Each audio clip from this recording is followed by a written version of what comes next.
You're watching Newsday TV. Thanks for joining us. I'm Ken Bufa. Israel and Hamas have agreed to a ceasefire deal, and 2 living American hostages will be released.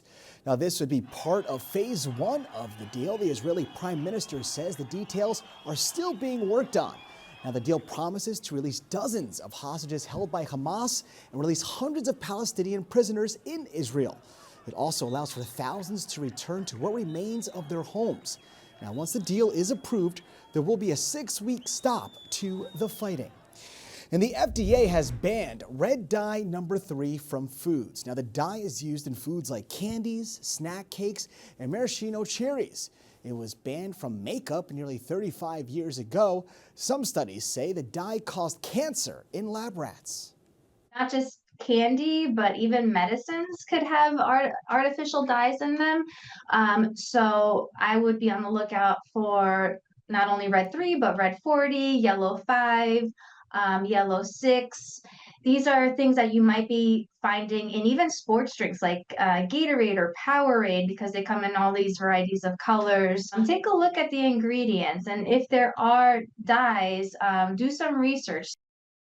Now, food manufacturers have until January 2027 to take the dye out of their products. And investigators are offering a $3,000 reward in an animal cruelty case. The dog named Meatloaf was found in Smithtown back in November. The SPCA says it seems like that he had chemical burns and infections. The bully breed mix died from his injuries. If you have any information about this dog, you can call the Suffolk County SPCA at 631-382-7722. And today marks 16 years since the miracle on the Hudson, and we're still seeing an increase in bird strikes at local airports. But should you be worried? Sherry Einhorn has a story you'll see only in Newsday.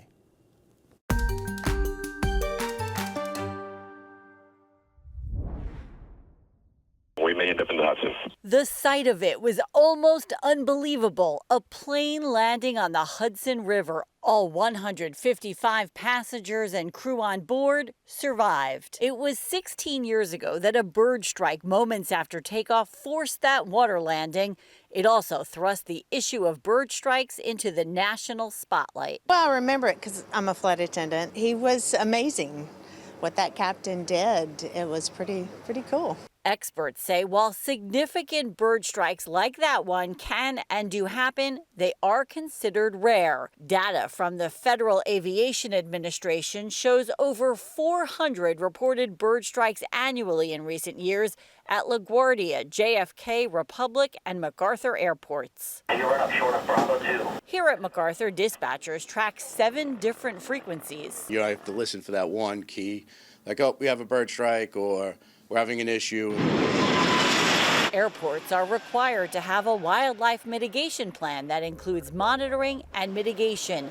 Here, that includes a staff of 30. I would say every 2 hours is when we're going out, just keeping an eye on the airfield and wildlife presence. If and when they find something, they first try to scare it off using horns and sirens in their trucks. They also use cap guns and propane bird cannons that are moved around on the runways to scare the birds away. Last case scenario would be use of lethal force. FAA data analyzed by Newsday shows the number of bird strikes voluntarily reported by airports in New York City and Long Island increased by 46% between 2009 and 2023. But that same data shows the number of significantly damaging events have become even more rare than they previously were. According to FAA data, the last significant bird strike here at MacArthur was back in 2006. It is a different situation at every airport. It depends on if you're in a migratory flyway, if you're near water, what kind of land uses are around. And that's why pilots say you always need to be prepared. Kyle Tarabokia experienced a bird strike at an airport in Georgia while training to become a flight instructor. As we turned, a turkey vulture came out from just above us to the left. It dropped right under us, hit the bottom part of the left wing, and just kind of fell under us. We had to go right back to the airport. For Newsday TV, I'm Sherry Einhorn. Now, to read more about this story, go to newsday.com, click Get More below the Newsday TV video box. There's a new destination you can fly to from MacArthur. Starting this spring, JetBlue will offer nonstop flights between the Ronkonkoma Airport and Boston. Boston is a business city, primarily. Obviously, so many colleges there, and a lot of families, from Long Island have family in Boston, so it's a destination people have wanted. Now, a ticket costs $49 each way. Outbound flights are at 6 a.m. with return flights at 9 p.m. And an officer hurt in a crash nearly 17 years ago has been gifted a service dog. And it was really magical the first time that they met because the breeder brought over a couple of dogs, and we knew immediately because the lady connected with Ken and Ken connected with her immediately, so we knew they were a match. Detective Kenneth Barbolt was partially paralyzed back in 2008. He pulled over a drunk driver on the LIE when another drunk driver crashed into his police cruiser. Lady is a 5-month-old Australian Labradoodle. An anonymous donor with a Nassau PBA and police department covered all the costs of the dog.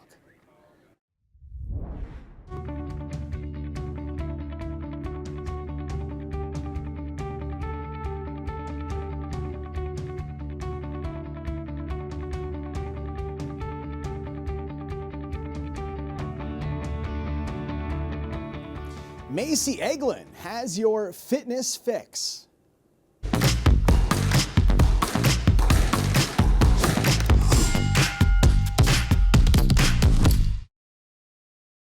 If 2025 is the year you're hoping to get fit, but you're short on time, this just might be the place for you. That is, if you can stand the heat.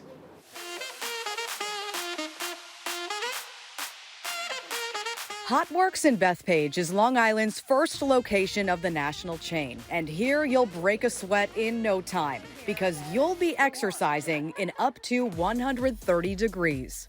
Working out in a sauna, that is so different. I mean, when you're working out, like you're hot, you're sweaty already, so this really amps that up. What are the benefits of that? Infrared specifically has benefits such as accelerated detoxification, accelerated weight loss, skin rejuvenation, wrinkle reduction. Plus muscle recovery and a mood boost in the cold winter months.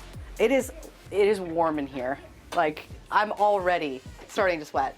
Yeah, that's the point. And then that is the point. Check out a variety of different virtual classes, including 15-minute HIIT workouts, high-intensity interval training with 3 different machines. So what is this contraption? So this is what we call our Hot Blast workout. So it's an all-out bike, almost like an elliptical. One of the favorites as well. Or try a 30-minute session of hot yoga or Pilates. There are 9 separate saunas with room for up to 2 of your friends in each.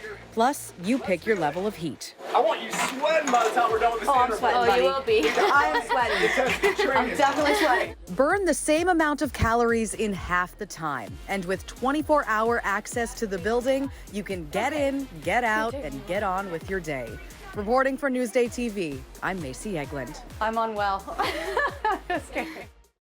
Now, to see more exclusive stories like this one, go to newsday.com, click Get More below the Newsday TV video box. Well, folks, it's not going to be as hot as those saunas, so let's take a look at your Long Island weather because it is going to be cool. We warm up a bit, but there will be rain with it. So tonight we have wind, partly cloudy skies, temps in the 20s. We have mostly cloudy skies tomorrow with temps in the low 30s. Taking a closer look now, you can see clouds will be tucking away the sun. Temps will be fairly low. As for the 7-day forecast, rain is on the way for Saturday, but look at those temps. If only if it was sunny. And as you see, it gets colder as next week moves in. Long Island weather is brought to you by PTRC. You're watching Newsday TV. I'm Ken Buffa. Thank you so much for joining us.